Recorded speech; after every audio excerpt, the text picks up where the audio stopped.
이재명 후보가 크게 보고 멀리 가는 사이 국민의힘과 김문수 후보는 윤석열의 늪, 내란의 바다, 부정선거 블랙홀에 빠져서 허우적대는 것도 모자라 이번 선거를 진흙탕으로 만들고 있습니다. 개혁신당 이준석 후보에게 국민의힘 차기 당대표 자리를 약속하며 단일화를 제안했다는 추잡한 거래 정황이 폭로되었습니다. 이것이 사실이라면 공직선거법 제232조 후보자 매수 및 이해 유도죄를 정면으로 위반한 것이고, 이는 7년 이하의 징역 또는 500만 원 이상 5천만 원 이하의 벌금에 처하는 중대 범죄가 아닐 수 없습니다. 즉각 고발 조치해서 진상을 규명하겠습니다. 민의를 왜곡하려는 그 어떤 시도도 좌시하지 않겠습니다.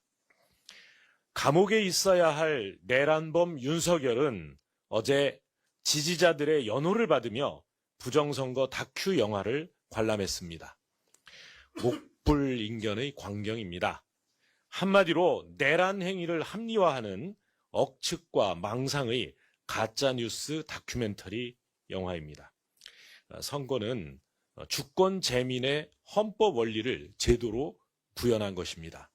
자유와 참여의 권리를 찾기 위해 수십 년 피 흘리며 싸워온 우리 국민들의 이 노력을 폄훼하고 모욕하는 일이 아닐 수 없습니다.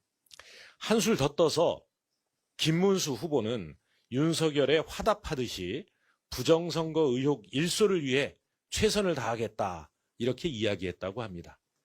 또다시 부정선거를 꺼내들어서 이번 대선 결과를 내란으로 몰고 가려는 사전 빌드업이 아니길 바랍니다.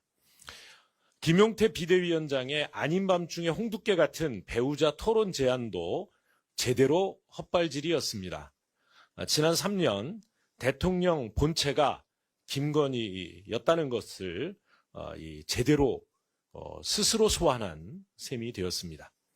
그게 부담이 되었던지 뜬금없이 김용태 비대위원장이 김건희에 대해 뒤늦게 사과했습니다. 그러나 김 비대위원장의 사과가 진심이었다면 우선 본인이 영부인이라고 아직도 착각하고 있는 자연인 김건희 씨에 대한 검찰 조사부터 받게 해야 할 것입니다. 윤석열 출당 하나 관철시키지 못했던 무기력한 모습이 재현되지 않기를 바랍니다. 이 와중에 김건희 무혐의 처분을 내렸던 이창수 중앙지검장과 조상원 4차장은 동시에 사표를 냈습니다. 무엇이 두려워 이렇게 황급히 도망칩니까? 이들의 사직으로 김건희 명태균 관련 수사는 또다시 차질을 빚게 되었습니다. 특검만이 답이라는 것을 검찰 스스로 증명하고 있습니다. 꽁무니 빼기 바쁜 비겁한 정치검찰의 마지막 모습을 국민은 두고두고 기억할 것입니다. 노쇼 사기에 이어서 선대위 임명을 미끼로 한 피싱 사기 의심 문자까지 기승을 부리고 있다고 합니다. 도를 넘어도 한창 넘었습니다. 이 와중에 전국 불특정 다수의 교사들에게 국민의힘 임명장이 무작위로 발송되어 교육계가 발칵 뒤집혔습니다. 저희 지역의 한 교사는 정치 기본권을 보장해달라고 할 때에는 반대하더니 불법적으로 임명장을 발송하는 것은 교사를 우롱하는 처사라고 분노했습니다. 본인 동의도 없이 교사들의 개인정보가 어떻게 국민의힘에 넘어갈 수 있는지 의문투성이입니다. 많은 국민께서 특정 세력이 조직적으로 개인정보를 유출하고 악용하고 있는 것은 아닌지 우려하고 계십니다. 경찰은 즉각 전담 수사팀을 설치하고 신속하게 수사를 진행해 주십시오. 민주당은 파렴치한 선거 범죄에 대해 무관용 원칙으로 강력하게 대응하겠습니다. 윤석열 김건희 정권의 추악한 범죄 뇌물 의혹도 구체적으로 드러나고 있습니다. 김건희 씨가 건진법사와 통일교로부터 6천만 원대 다이아 목걸이와 1,000만 원대 샤넬백을 받은 정황이 드러났습니다. 김건희 뇌물 쇼핑 행태에 국민은 분노합니다. 국민의힘은 대선용 가짜 사과쇼를 중단하십시오. 지난 3년간 김건희 방탄에 당력을 집중한 국민의힘은 이번에도 김건희 특검법에 발을 빼고 있습니다. 대선 14일을 앞둔 알맹이 빠진 거짓 사과는 국민을 기만하는 것입니다. 김문수 후보에게 요구합니다. 당무 우선권을 행사하여 국민의힘에 김건희 특검법 수용을 지시하십시오. 먼저 3일 전 SPC 삼립 시화 공장에서 일하는 중 사고로 사망하신 50대 여성 노동자의 명복을 빕니다. 지난 18일 대선 후보자 토론회에서 김문수 후보가 사망자가 발생한 후 사업주를 처벌한다고 해서 재해나 사망자가 줄어드느냐라고 발언한 지 하루 만에 일어난 일입니다. 2022년 10월 SPL 제빵공장에서는 20대 여성 노동자가 소스 교반기에 끼어 사망했고 23년 8월 샤니 공장에서는 50대 여성 노동자가 반죽 기계에 끼어 숨졌습니다. 과연 사업주가 규정을 잘 지켰어도 노동자가 사망했겠습니까? 규정이 있어도 지키지 않으니까, 지키지 않는 게 더 이익이 크다고 생각하니까 사고가 일어난 겁니다. 처벌을 통해서라도 법을 지키도록 하자는 게 중대재해처벌법의 취지입니다.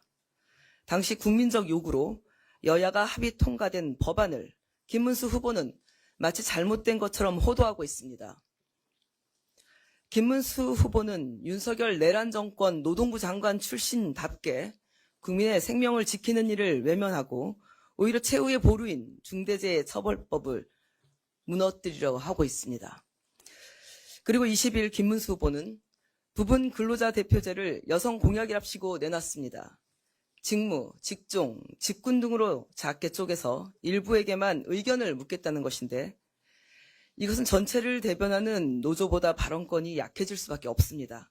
노동자 개인이 자신의 노동권, 건강권, 휴식권, 근무 변경권을 사용자에게 자유롭게 요구할 수 있는 사회입니까?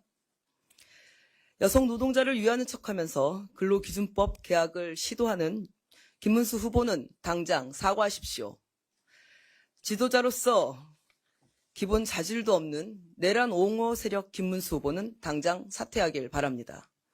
참혹한 노동 환경도 문제지만 일하는 여성은 불안정한 고용과 경력 단절, 직장 내 성희롱, 성차별로 고충에 시달리고 있습니다. 다가오는 25일은 임금차별 타파의 날입니다. 23년 기준으로 남성 대비 여성 임금 비율은 65.3%에 불과합니다. 이재명 후보는 고용평등 임금 공시제를 도입하고 교제폭력과 딥페이크 성범죄 처벌 강화와 여성의 각별한 보호 정책을 언급했습니다. 25일엔 여성 노동자들의 현장 의견을 우리 여성본부가 들을 계획입니다.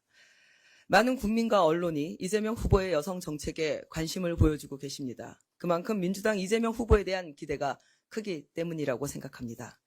윤석열 내란을 종식하고 민주주의를 다시 세울 사람, 성평등하고 공정한 사회를 만들 사람, 비전과 능력을 가진 사람, 이 무게를 감당할 유일한 후보 이재명입니다.